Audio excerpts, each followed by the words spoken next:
Hi, I'm Jae Yang of Project TXA and Tassen. I am the Chief Architect of Project TXA and CEO and founder of Tassen. I want to address some of the things that we are doing at Tassen and at Project TXA developers are doing to make sure that we are kept secure. So we believe in highest possible, personal security, and also the project's integrity depends on whether everybody involved is observing good security practices.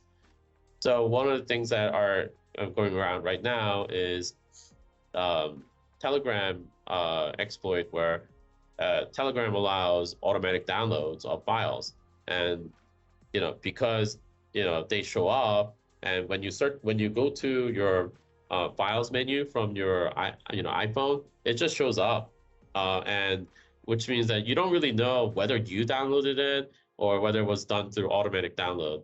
And a lot of people are tempted to just open it to see what's there.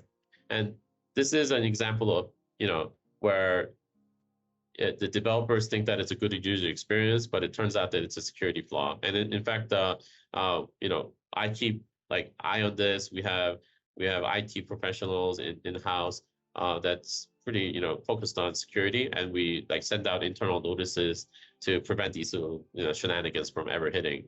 We keep track of phishing attempts on our staff and make sure that never, we actually have a wall of shame where we laugh about these people, and but yeah, we keep security very seriously. We make sure that everything is all of the 2FAs are enabled and they're not phone 2FAs and all that stuff.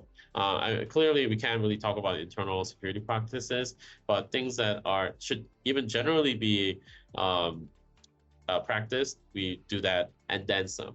Um, some of the things that, for example, we do from developer standpoint is we make sure that all of our codes are signed. Because when people send, code commits all the time, we don't really know whether it's them. And there are a couple ways in which we can verify it. One way that we insist that every developer do, and we have 100% compliance on this, is that all code commits are signed with their GPG keys. And we rotate, and they have expirations, so that we know for sure if something was wrong, then this is not them submitting code. And we have various other things that we keep track of, much of which is common practice. So for example, not letting people like setting in the email by default so that the emails don't load images, which is a good thing to set up even if you're only worried about your personal security.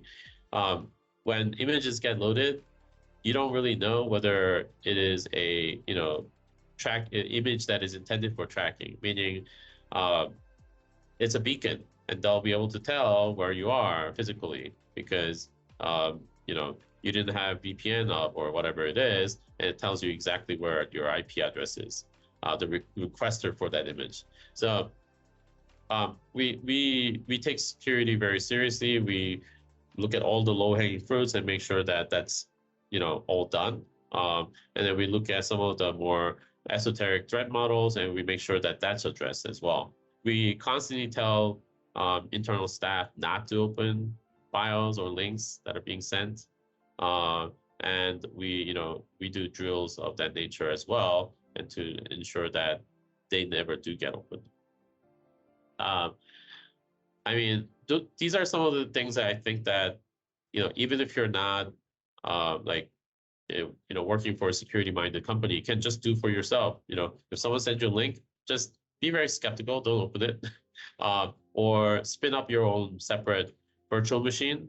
You can do it by creating a virtual box, which you can download from website as Oracle, I think, and then install a separate operating system inside a virtualized machine so that you don't have to worry about whether the downloaded file is going to somehow infect the rest of the system.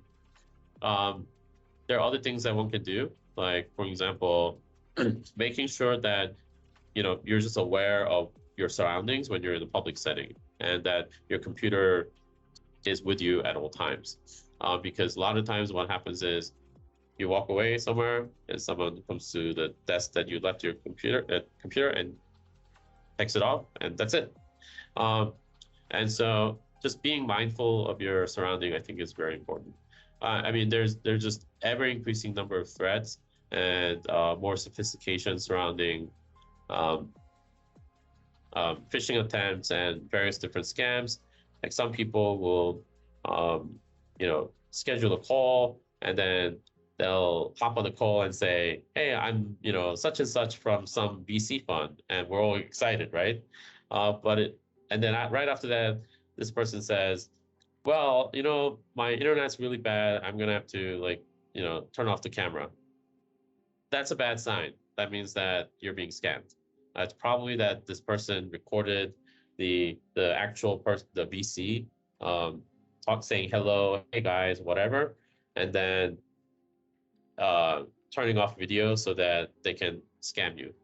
Uh, and it just becomes, it becomes it becomes a nightmare because you're wasting time, and then your own voice is being recorded. So one thing unfortunately happens is as the AI gets better, machine learning gets better. uh, I predict that uh, voice synthesis, video synthesis, and all deep fakes are going to be more and more the case. In fact, this video will probably be used by some hacker or some social engineer to make me say things that I didn't say, and then put it out there in the internet. There are things that are very difficult to prove, and we industry as a whole, and you know just doesn't have a proper defense.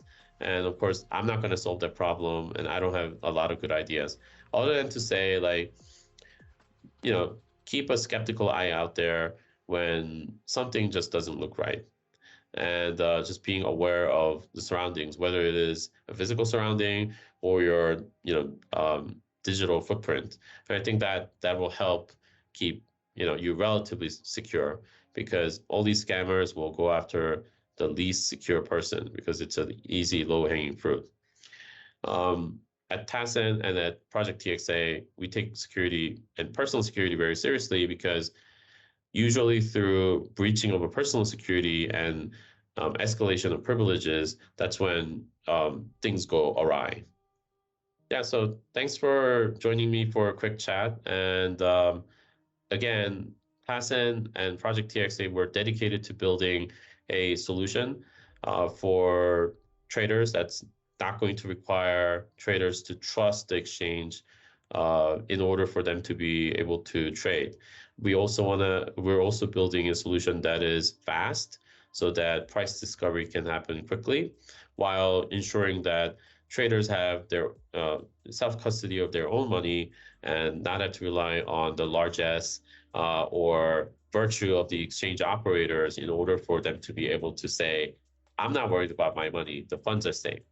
So thanks again for supporting Project TXA and Tassent. So again, we can't do this without the community support. And so every day I'm very thankful that we have some of the best informed minds out there helping us design these things.